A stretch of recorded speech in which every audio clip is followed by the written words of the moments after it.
അഊദു ബില്ലാഹി മിനശ് ശൈത്വാനിർ റജീം. ഇന്നല്ലാഹ യഅ്മുറുക്കും അൻ തുഅദ്ദുൽ അമാനാതി ഇലാ അഹ്ലിഹാ.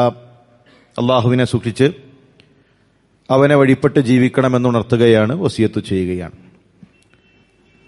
റസൂലുള്ളാഹി സ്വല്ലല്ലാഹു അലൈഹി വസല്ലമ തങ്ങൾ മദീനയിലേക്ക് ഹിജറ പുറപ്പെടുന്ന സമയത്തും അലി റളിയല്ലാഹു തആല അൻഹു മക്കയിലുണ്ട്. അദ്ദേഹത്തോട് മക്കയിൽ നിൽക്കാൻ ആവശ്യപ്പെടുന്നത് റസൂലുള്ളാഹിയാണ്. അതിൻ്റെ കാരണം വിശ്വസിച്ച് ഏൽപ്പിച്ച അമാനത്തുകൾ അത് തിരിച്ചു നൽകണം എന്നതാണ്. അള്ളാഹുവിൻ്റെ റസൂൽ സല്ലല്ലാഹു അലൈഹി വസല്ലം തങ്ങളുടെ കൈകളിൽ മക്കയിലുള്ള മുശ്രിക്കീങ്ങൾ അവരേൽപ്പിച്ച അമാനത്തുകളുണ്ട്. ഒരു നാട്ടിൽ നിന്ന് പുറത്താക്കുന്ന സമയത്തുപോലും ഏൽപ്പിക്കപ്പെട്ട അമാനത്തുകൾ അതിൻ്റെ അഹ്ലുകാരിലേക്ക്, അതിൻ്റെ ഉടമസ്ഥരിലേക്ക് തിരിച്ചെത്തിക്കണം എന്നതാണ് ഇസ്ലാമിക പാഠം. പരിശുദ്ധ ഖുർആൻ നമ്മളോട് ആവശ്യപ്പെടുന്നത് ഇന്നല്ലാഹ യഅ്മുറുക്കും. ഇന്ന എന്ന് പറഞ്ഞാൽ തീർച്ചയായും അല്ലാഹു യഅ്മുറുക്കും, അല്ലാഹു കൽപ്പിച്ചിരിക്കുന്നു. ഒരു കാര്യം അംറാണെങ്കിൽ, കൽപ്പനയാണെങ്കിൽ അത് വാജിബാണ്, നിർബന്ധമാണ്. അല്ലാഹു നിർബന്ധമാക്കിയിരിക്കുന്നു അൻ തുഅദ്ദുൽ അമാനാതി ഇലാ അഹ്ലിഹാ. നിങ്ങളെ വിശ്വസിച്ചേൽപ്പിച്ച അമാനത്തുകൾ അതതിൻ്റെ അഹ്ലുകാരിലേക്ക് നിങ്ങൾ തിരിച്ചു നൽകണം. നമ്മളൊരു സാമൂഹികമായി ജീവിക്കുന്ന ആളുകളാണ്. സ്വാഭാവികമായി കടമിടപാടുകൾ പരസ്പരം ഉണ്ടായിരിക്കും. ചെറിയ കടങ്ങളുണ്ടായിരിക്കും, വലിയ കടങ്ങളുണ്ടായിരിക്കും. കടം തീരെ പാടില്ല എന്നൊന്നും ഇസ്ലാം പറയുന്നില്ല. കടം വാങ്ങാം. ഒരാൾക്ക് കടം നൽകൽ പുണ്യകരമാണ്. അത് വീട്ടാൻ കഴിയാതെ വരുന്ന സമയത്ത് അതിൽ ഇളവ് നൽകൽ വലിയ പുണ്യം ലഭിക്കുന്ന വിഷയമാണ്. അങ്ങനെ കടവുമായി ബന്ധപ്പെട്ട് പുണ്യം ലഭിക്കുന്ന ഒരുപാട് തലങ്ങളുണ്ട്. പക്ഷെ അതിനപ്പുറത്ത് ഇന്ന് പലപ്പോഴും കടം നൽകിയാൽ പിന്നീട് ആ നൽകിയ വ്യക്തി പ്രയാസപ്പെടുന്ന സാഹചര്യത്തിലേക്കാണ് കാര്യങ്ങൾ പോകുന്നത്. കടം തീരെ ശ്രദ്ധിക്കാതെ ചെറിയ ചെറിയ കാര്യങ്ങൾക്ക് പോലും കടം വാങ്ങി കടം കൊണ്ട് തന്നെ ജീവിച്ചു പോകുന്ന ആളുകൾ പോലും പലപ്പോഴും ഉണ്ടായി വരുന്നു. പ്രവാചകൻ സല്ലല്ലാഹു അലൈഹി വസല്ലം തങ്ങളുടെ സ്വഹാബാക്കൾ അവർ പറയുന്നു, കുന്നാ ജുലൂസൻ ഇൻദ റസൂലില്ലാഹി സല്ലല്ലാഹു അലൈഹി വസല്ലം, ഞങ്ങൾ അല്ലാഹുവിന്റെ റസൂലിന്റെ കൂടെ ഇരിക്കുകയാണ്. ഫറഫഅ റഅസഹു ഇലസ്സമാ, അല്ലാഹുവിന്റെ റസൂൽ സല്ലല്ലാഹു അലൈഹി വസല്ലം തങ്ങൾ ആകാശത്തേക്ക് നോക്കുന്നു. അഥവാ വഹി വരാനിരിക്കുകയാണ്. ഒരു വഹി അല്ലാഹുവിന്റെ റസൂലിലേക്ക് വരാനിരിക്കുകയാണ്. സുമ്മ വളഅ റാഹതഹു അലാ ജബ്ഹ, അല്ലാഹുവിന്റെ റസൂൽ പെട്ടെന്ന് തന്റെ കൈ നെറ്റിയിൽ അമർത്തിപ്പിടിച്ചു. അതികടുപ്പമുള്ള ശക്തമായ ഒരു വഹിയാണ് പ്രവാചകൻ സല്ലല്ലാഹു അലൈഹി വസല്ലം തങ്ങൾക്ക് വരാനിരിക്കുന്നത്. സുമ്മ ഖാൽ, എന്നിട്ട് അവിടെ കൂടിയ സ്വഹാബാക്കളോട് അല്ലാഹുവിന്റെ റസൂൽ പറഞ്ഞു, സുബ്ഹാനല്ലാഹ് മാദാ നുസ്സില മിനത് തശ്ദീദ്, എത്ര ഗൗരവമുള്ള വിഷയമാണ് ഇപ്പോൾ എനിക്ക് ലഭിച്ചത്, എത്ര ഗൗരവമേറിയ വിഷയമാണ് ഇപ്പോൾ എനിക്ക് വഹിയായി ലഭിച്ചത്. സ്വഹാബത്ത് മൗനം പാലിച്ചു. ആ സമയത്ത് ഒരാളും അല്ലാഹുവിന്റെ റസൂലിനോട് എന്താണ് റസൂലേ വഹി എന്നവർ ചോദിച്ചില്ല. അടുത്ത ദിവസമെത്തി. പ്രവാചകനെ വീണ്ടും അവർ കണ്ടു. റസൂൽ സല്ലല്ലാഹു അലൈഹി വസല്ലം തങ്ങളുടെ സ്വഹാബാക്കൾ ചോദിക്കുന്നു, മാ ഹാദ തശ്ദീദുല്ലദീ നുസ്സില, അല്ലാഹുവിന്റെ റസൂലേ ഇന്നലെ അങ്ങ് തലയിൽ കൈവച്ചുകൊണ്ട് എത്ര ഗൗരവമേറിയ വിഷയമാണ് എനിക്കിറങ്ങിയത് എന്ന് പറഞ്ഞില്ലേ, എന്താണ് ആ വിഷയം, എന്താണ് ആ ഗൗരവമേറിയ വിഷയം? പ്രവാചകൻ സല്ലല്ലാഹു അലൈഹി വസല്ലം മറുപടി, വല്ലദീ നഫ്സി ബിയദി, അല്ലാഹു തന്നെയാണ് സത്യം, ലൗ അന്ന റജുലൻ ഖുത്തില ഫീ സബീലില്ലാഹ്, ഒരു മനുഷ്യൻ അല്ലാഹുവിന്റെ മാർഗത്തിൽ രക്തസാക്ഷിയാകുന്നു, ഷഹീദാകുന്നു. എന്താണ് ഷഹീദിന്റെ പ്രതിഫലം? ഷഹീദിന്റെ കിരീടത്തിലെ ഒരു മുത്ത് ഈ ആകാശഭൂമികളെക്കാൾ, ഈ ദുനിയാവിനേക്കാൾ ഉന്നതമാണ്. ഒന്നാമത്തെ രക്തത്തുള്ളിയോടുകൂടെ ആ മനുഷ്യന്റെ മുഴുവൻ പാപങ്ങളും അല്ലാഹു പുറത്തു കൊടുക്കുന്നു. അങ്ങനെ അല്ലാഹുവിന്റെ മാർഗത്തിൽ ഒരു മനുഷ്യൻ രക്തസാക്ഷിയായി, വീണ്ടും അവന് ജീവൻ വെച്ചു. സുമ്മ ഖുത്തില, വീണ്ടും ഷഹീദായി, വീണ്ടും അവന് ജീവൻ നൽകുന്നു. സുമ്മ ഖുത്തില, വീണ്ടും അവൻ രക്തസാക്ഷിയാകുന്നു. വഅലൈഹി ദൈനുൻ, 3 തവണ ഷഹീദാകാൻ അവസരം ലഭിച്ച ആ മനുഷ്യൻ കടക്കാരനാണെങ്കിൽ, കടമുള്ളവനാണെങ്കിൽ, മാ ദഖലൽ ജന്നത ഹത്താ യുഖ്ലാ അൻഹു ദൈനുഹു, അവന്റെ കടം വീടുന്നതുവരെ ആ ഷഹീദിന് സ്വർഗത്തിലെത്താൻ കഴിയില്ല. സുബ്ഹാനല്ലാഹ്, എത്ര ഗൗരവമേറിയ വിഷയം, എത്ര ഗൗരവമേറിയ വിഷയം. അള്ളാഹുവിന്റെ മാർഗത്തിൽ 3 തവണ രക്തസാക്ഷിയാകാൻ അവസരം ലഭിച്ചൊരു മനുഷ്യന് പോലും കടം വീടിയിട്ടല്ലാതെ, അവന്റെ കടം അത് പൂർത്തിയാക്കിയിട്ടല്ലാതെ അള്ളാഹുവിന്റെ സ്വർഗത്തിലെത്താൻ കഴിയില്ല. ഇതാണ് നമ്മൾ നിസ്സാരമായി കാണുന്നത്. കടം വാങ്ങുമ്പോൾ അത് തിരിച്ചു കൊടുക്കണം എന്ന ചിന്ത പോലും പല മനുഷ്യർക്കുമില്ല. കടം കൊണ്ട് ജീവിക്കുന്നവർ ഒരാളുടെ കയ്യിൽ നിന്ന് കടം വാങ്ങും, എന്നിട്ട് അത് കൂട്ടാൻ അടുത്ത ആളുടെ കയ്യിൽ നിന്ന് കടം വാങ്ങും. കുടുംബത്തിൽ എല്ലാവരും കഴിഞ്ഞു, ഇനി കൂട്ടുകാരിലേക്ക്, കൂട്ടുകാർ കഴിഞ്ഞു, പരിചയമില്ലാത്തവരിലേക്ക് മൊബൈലിലുള്ള കോണ്ടാക്ട് നോക്കി എല്ലാവർക്കും മെസ്സേജ് അയക്കാൻ, കടം വാങ്ങിക്കൊണ്ടേയിരിക്കാൻ. പ്രിയമുള്ള സഹോദരന്മാരെ, ഇത് വളരെ അപകടം പിടിച്ച വിഷയമാണ്. മനുഷ്യർ ചിലപ്പോൾ മറന്നുപോകും, നമുക്ക് തന്നവർ മറന്നുപോകും. തന്നത് കൊടുത്തത് 500 ആണോ 400 ആണോ 1000 ആണോ അവർ മറന്നുപോകും. അള്ളാഹുവിന്റെ കിതാബിൽ നിന്ന് അത് മാഞ്ഞു പോവുകയില്ല.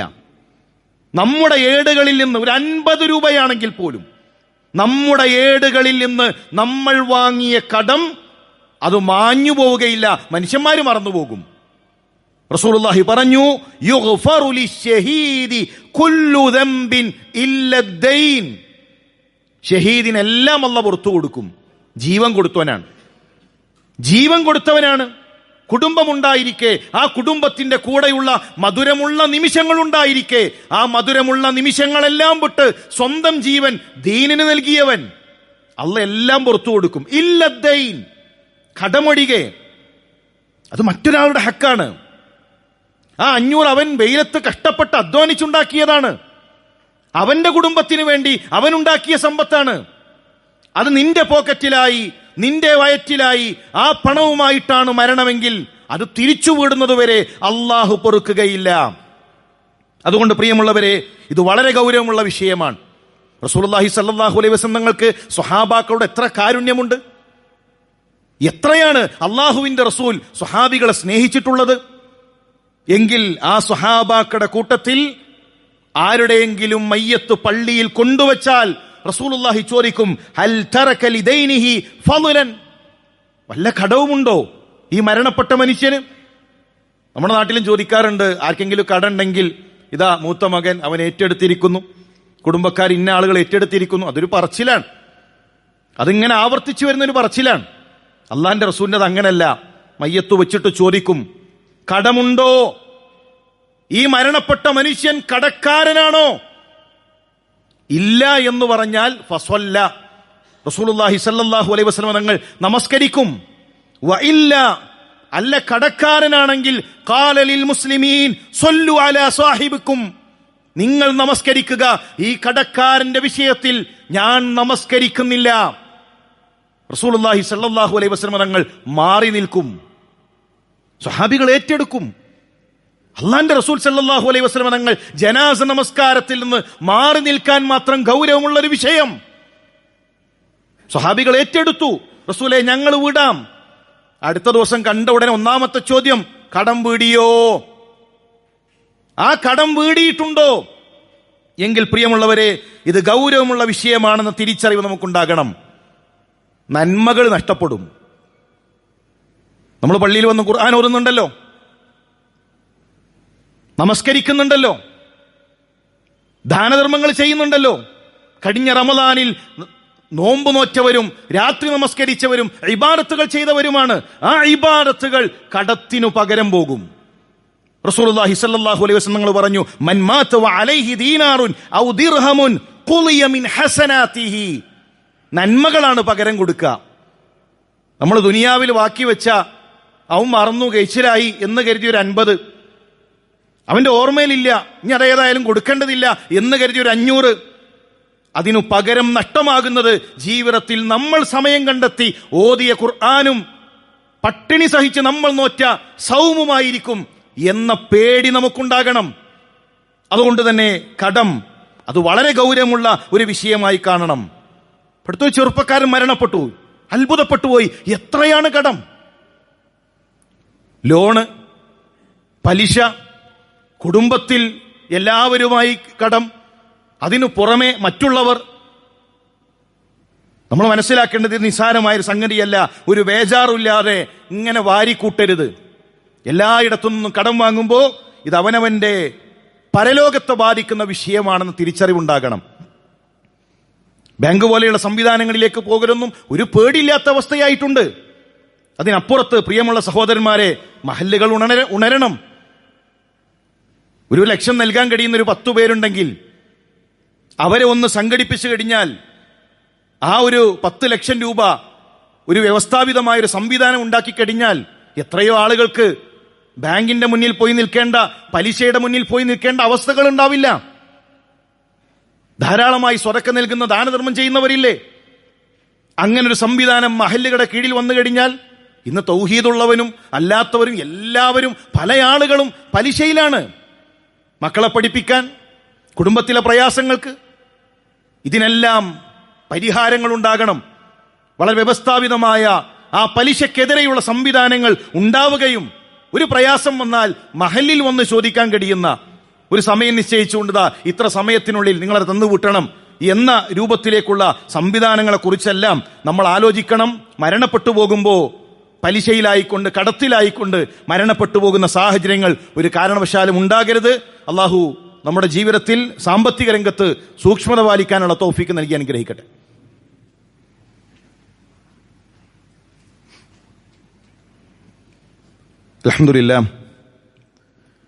അൽഹംദുലില്ലാഹി റബ്ബിൽ ആലമീൻ വസ്സലാത്തു വസ്സലാമു അലാ റസൂലില്ലാഹ് വഅലാ ആലിഹി വസഹബിഹി അജ്മഈൻ. അമ്മാ ബഅദ്. അള്ളാഹുവിനെ സൂക്ഷിച്ച് ജീവിക്കണമെന്ന് ഉണർത്തുകയാണ്, വസിയത്ത് ചെയ്യുകയാണ്. കടം ഇന്ന് പലരും ഒരു ചൂഷണ മാർഗമാക്കി കൊണ്ട് നടക്കുകയാണ്. കടം വാങ്ങി അത് തിരിച്ചു കൊടുക്കണം എന്ന ഒരു ചിന്തയില്ല. ഖുർആനിലെ ഏറ്റവും വലിയ ആയത്ത് കടവുമായി ബന്ധപ്പെട്ടുകൊണ്ടാണ്. പരിശുദ്ധ ഖുർആനിലെ ഏറ്റവും വലിയ ആയത്ത് ആയത്തുദ്ദൈൻ, അത് കടത്തിന്റെ വിഷയത്തിലാണുള്ളത്. എന്നാൽ കടം വാങ്ങി ബാക്കി എല്ലാ കാര്യങ്ങളും നടക്കുന്നുണ്ട്. കടം വാങ്ങി അയാൾ സ്വതക്ക നൽകുന്നു. കടം വീടൽ നിർബന്ധ ബാധ്യതയാണ്. എന്നിട്ട് ധനികരെ പോലെ സ്വതക്ക ചെയ്തുകൊണ്ടിരിക്കുന്നു. വലിയ വലിയ സൽക്കാരങ്ങൾ സംഘടിപ്പിക്കുന്നു, വലിയ വലിയ ആഘോഷങ്ങൾ സംഘടിപ്പിക്കുന്നു. നിർബന്ധ ബാധ്യതയോ? അത് പറഞ്ഞ ഡേറ്റ് കഴിഞ്ഞു, വർഷം കഴിഞ്ഞു, അയാൾ കുറെ കാത്തുനിന്നു, പിന്നീട് വീണ്ടും വീണ്ടും വിളിച്ചിട്ട് ഫോൺ എടുക്കാത്ത ഒരു അവസ്ഥയിലേക്ക് എത്തുന്നു. പലപ്പോഴും സൗഹൃദത്തോടുകൂടെയാണ് ആളുകൾ കടം ചോദിക്കാറുള്ളത്. സൗഹൃദത്തിലാണ് ചോദിക്കുക, ഒരു ബന്ധമുണ്ടായിരിക്കും, അതിൻ്റെ പേരിൽ നമ്മൾ കൊടുക്കുകയും ചെയ്യും. പിന്നീട് പറഞ്ഞ സമയം കഴിഞ്ഞ് ആ മനുഷ്യൻ തിരിച്ചു ചോദിക്കുമ്പോൾ ഒരുപാട് റീസണുകൾ, ഒരുപാട് കാരണങ്ങളാണ് പലപ്പോഴും പറഞ്ഞുകൊണ്ടിരിക്കുന്നത്. നമ്മൾ മനസ്സിലാക്കേണ്ടത്, നമുക്ക് കടം തന്ന മനുഷ്യനും ഈ കാരണങ്ങളെല്ലാം ഉണ്ട്. കുട്ടികളുടെ ഫീസ് അടക്കൽ, ആശുപത്രിയിൽ അതിൻ്റെ ബില്ല്, കറണ്ട് ബില്ല്, വീട്ടിലെ ചെലവുകൾ, ഇതെല്ലാം ആ മനുഷ്യനുണ്ട്. ഇതെല്ലാവർക്കുമുള്ള കാരണങ്ങളാണ്. പിന്നെയും എന്തിനാണ് ആ മനുഷ്യൻ നമുക്ക് കടം നൽകിയത്? ഒരു സമയം നിശ്ചയിച്ചുകൊണ്ട് പണം നൽകിയത് നമ്മളെ സപ്പോർട്ട് ചെയ്യാനാണ്, നമ്മളൊന്ന് കരകയറ്റാനാണ്, നമ്മളൊരു പ്രയാസത്തിലാണെന്നറിഞ്ഞപ്പോൾ ഒന്ന് കൈപിടിക്കാനാണ്. പിന്നീട് അവരെ ശത്രുക്കളാക്കുന്ന അവസ്ഥ, തിരിച്ചു ചോദിക്കുന്നവരോട് ശത്രുത, പറഞ്ഞ സമയം കഴിഞ്ഞ് പിന്നീടൊരു യാചകനെ പോലെ നമ്മളെ സഹായിച്ചതിൻ്റെ പേരിൽ ആ മനുഷ്യർ കൈനീട്ടി നടക്കേണ്ട ഒരവസ്ഥ. അതൊരു കാരണവശാലും ഉണ്ടാകരുത്. അതിന് ശ്രദ്ധിക്കേണ്ട ഒരു സംഗതി, കടം വാങ്ങുമ്പോൾ തന്നെ തിരിച്ചു കൊടുക്കണം എന്നൊരു മനസ്സോടുകൂടെ വാങ്ങണം. അല്ലാത്തവൻ ആ പണിക്ക് നിൽക്കരുത്. അടുത്ത മാസം കൊടുക്കാൻ കഴിയില്ല എന്നറിയുമെങ്കിൽ അടുത്ത മാസം തരാമെന്ന് പറയരുത്. തിരിച്ചു കൊടുക്കാനൊരു മനസ്സില്ലെങ്കിൽ കടത്തിന്റെ പിന്നാലെ പോകരുത്. കടം വാങ്ങേണ്ടി വരും, പക്ഷെ വാങ്ങുന്ന സമയത്ത് ഇതെനിക്ക് തിരിച്ചു കൊടുക്കണമെന്ന ആഗ്രഹമുണ്ടാകണം. മൻ അഖദ അംവാലൻ നാസി യുരീദു അദാഅഹാ ഒരാളെ കയ്യിൽ നിന്ന് പണം വാങ്ങുന്നു. എന്തിന്? അത് തിരിച്ചു കൊടുക്കണമെന്ന ആഗ്രഹത്തിൽ. അദ്ദല്ലാഹു അൻഹു, അല്ലാഹ് കടം പൂട്ടും. ഇസ്ലാമിക ചരിത്രത്തിൽ സ്വഹാബാക്കളുടെ എത്ര ചരിത്രങ്ങളുണ്ട്. ഉമർ ഖത്താബ് റളിയല്ലാഹു അൻഹു മരണപ്പെടുന്ന സമയത്ത് കടക്കാരനാണ്. ആ കടം വീടിയിട്ടുണ്ട്. വലിയ കടക്കാരായി മരണപ്പെടുന്ന സ്വഹാബാക്കൾ മരണപ്പെടുന്ന തൊട്ടടുത്ത നിമിഷങ്ങളിൽ അവരുടെ അനന്തര സ്വത്തിൽ നിന്ന് ആ കടം വീടുന്ന, അവർ വിചാരിക്കുന്നതിനപ്പുറത്തുള്ള വലിയ ലാഭങ്ങൾ ലഭിക്കുന്നത് സ്വഹാബാക്കളുടെ ചരിത്രത്തിൽ കാണാൻ കഴിയും. കടം വീടാനുള്ള ആഗ്രഹത്തിൽ വാങ്ങിയാൽ അല്ലാഹ് ഒരു വഴി കാണിച്ചു തരും. അള്ളാഹുവിന്റെ സഹായം ഉണ്ടാകും. മൻ അഖദ യുരീദു ഇത്ലാഫഹ അത്ലഫഹുല്ലാഹ്. ആ ലക്ഷ്യമില്ലെങ്കിലോ അല്ലാഹ് നശിപ്പിക്കും. പിന്നെ കൊടുക്കാൻ കഴിയില്ല. പിന്നെ ഫോണ് കട്ടാക്കലായി, മുഖം തിരിച്ച് നടക്കലായി, ശത്രുതയായി, ഭീഷണിപ്പെടുത്തലായി. കടം കളവിനെ കൊണ്ടുവരും. കടം വാഗ്ദാന ലംഘനത്തെ കൊണ്ടുവരും. ഇന്ന റജുല ഇദാ ഗരിമ, ഒരാൾ കടം വാങ്ങിയാൽ ഹദ്ദസ ഫകദബ, അവൻ സംസാരിക്കും, കളവ് പറയും. 1-ാം തീയതി തരാം, ഒരുപാട് ഒന്ന് കഴിഞ്ഞു പോകും, കൊടുക്കലുണ്ടാവില്ല. എത്ര കളവായി. വവഅദ ഫഅഖ്ലഫ, വാഗ്ദാനം ചെയ്തുകൊണ്ടേയിരിക്കും, അതൊക്കെ ലംഘിച്ചു പോകും. അതുകൊണ്ട് ആ അവസ്ഥയിലേക്ക് പോകരുത്. പല ആളുകൾക്കും സങ്കടം കിട്ടാത്ത പണമല്ല, വാഗ്ദാന ലംഘനാണ്. വിശ്വസിച്ചിട്ടും വഞ്ചിച്ചല്ലോ, ഒരു പ്രയാസഘട്ടത്തിൽ സഹായിച്ചിട്ട് എന്നെ വഞ്ചിച്ചല്ലോ എന്ന സങ്കടമാണ് പലപ്പോഴും ഉള്ളത്. ഇനി കൊടുക്കാൻ കഴിയുമെങ്കിൽ എത്രയും പെട്ടെന്ന് കൊടുത്തു തീർക്കണം. വീടിന്റെ പണി എഞ്ചിനീയർ തീർത്ത് തന്നിട്ടുണ്ട്, എന്നിട്ടും 4 തവണ അയാൾ വീട്ടിൽ കയറി ഇറങ്ങിയാലേ നമുക്ക് ആ പണം കൊടുക്കാനുള്ളൊരു മനസ്സ് വരുന്നുള്ളൂ. പറഞ്ഞ സമയത്ത് പണി പൂർത്തീകരിച്ചു തന്നു, നമുക്ക് ചെയ്യേണ്ട പണികൾ ചെയ്തു തന്നു, എന്നിട്ട് അയാളുടെ ഹക്ക് അതിങ്ങനെ പിടിച്ചു വെക്കുക. അത് 1 മാസം കഴിഞ്ഞ് 2 മാസം കഴിഞ്ഞ് കൊടുക്കാനുള്ള സമ്പത്തുണ്ട്, കയ്യിൽ പണമുണ്ട്, പക്ഷേ അത് നീട്ടിക്കൊണ്ടുപോകുക. റസൂലുള്ളാഹി പറഞ്ഞു, മത്ലുൽ ഗനിയ്യി ദുൽമുൻ, സമ്പന്നൻ നൽകാൻ കഴിവുണ്ടായിട്ടും ഹക്ക് നൽകാതെ പിടിച്ചു വെക്കുന്നത് ദുൽമാണ്. ആ ദുൽമ് നമ്മുടെ ഭാഗത്തുണ്ടാകരുത്. തൊഴിലാളിക്ക് അവന്റെ ഹക്ക് സമയമെത്തിയാൽ കൊടുക്കണം. 1-ാം തീയതിയാണോ സാലറി കൊടുക്കേണ്ടത്, കൊടുക്കാനുള്ള സമ്പത്ത് കയ്യിലുണ്ടോ അന്ന് കൊടുക്കുക. ആ 1-ാം തീയതി കണ്ട് അവൻ പലതും പ്ലാൻ ചെയ്തിട്ടുണ്ടാകും. വാടകക്കാരൻ വരും, അവൻ കടം വാങ്ങിയ ആളുകൾ ഉണ്ടാകും, അതിന്റെ മെസ്സേജ് വരും, പല കാര്യങ്ങളും ഉണ്ടാകും. ഒരാളുടെ ഹക്ക് അത് നീട്ടിക്കൊണ്ടുപോകുന്നത് ദുൽമാണ് എന്ന തിരിച്ചറിവുണ്ടാകണം. അതോടൊപ്പം കടം വീട്ടാനുള്ള പ്രാർത്ഥനകൾ ഉണ്ടാകണം. ആത്മാർത്ഥമായി അള്ളാഹുവിനോട് പ്രാർത്ഥിക്കണം. ഒരുപാട് പ്രാർത്ഥനകൾ ആ വിഷയത്തിൽ കാണാം. അല്ലാഹുമ്മ ഇന്നി അഊദു ബിക മിനൽ ഹമ്മി വൽ ഹസനി വൽ അജ്സി വൽ കസലി വൽ ബുഖ്ലി വദലഇദ് ദൈൻ. അധികരിച്ച കടം വഗലബത്തിർ റിജാൽ. പടച്ചോനെ, അങ്ങനെ കടം കൊണ്ട് അപമാനിതനാകുന്ന അവസ്ഥ, ആളുകൾ വീട്ടിൽ വരുന്നൊരവസ്ഥ, ആളുകൾ വടിയിൽ വെച്ച് തടഞ്ഞു വെച്ച് പണം ചോദിക്കുന്നൊരവസ്ഥ, അതിൽ നിന്ന് അല്ലാഹുവേ കാവലിനെ ചോദിക്കണേ. അതുകൊണ്ട് വളരെ ഗൗരവത്തോടുകൂടെ കടം നമ്മൾ നോക്കിക്കാണുക. അത് നമ്മുടെ അഭിമാനം തകർക്കും, നമ്മുടെ നാവിൽ കളവിനെ കൊണ്ടുവരും, നമ്മുടെ വാഗ്ദാനങ്ങളെ ലംഘിപ്പിക്കുന്നതാക്കും. അതോടൊപ്പം ഞാൻ പറഞ്ഞല്ലോ, ഇത് ഒരുപാട് പുണ്യം നേടാനുള്ള, രാവിലെ തന്നെ ഒരാൾ കടം ചോദിച്ചാൽ ഒരു ദുശ്ശകുനം, അതുകൊണ്ട് രാവിലെ കടം കൊടുക്കാൻ പാടില്ല, അങ്ങനൊന്നുമില്ല. കടം പുണ്യകരമാണ്. ഒരാളെ സഹായിക്കൽ, ഒരു മുസ്ലിമിനെ സഹായിക്കൽ, ഒരു പുഞ്ചിരി സ്വതക്കയാണെങ്കിൽ ഒരു മുസ്ലിമിനെ സാമ്പത്തികമായ ഒരു ഞെരുക്കത്തിൽ സഹായിക്കൽ പുണ്യകരമാണ്. രാവിലെ തന്നെ വീട്ടിൽ കടയിൽ ഒരാൾ കടം ചോദിച്ചാൽ ഇനി ബാക്കി വരുന്നവരൊക്കെ കടം പറയും, അങ്ങനൊന്നും ഇസ്ലാം പഠിപ്പിച്ചിട്ടില്ല.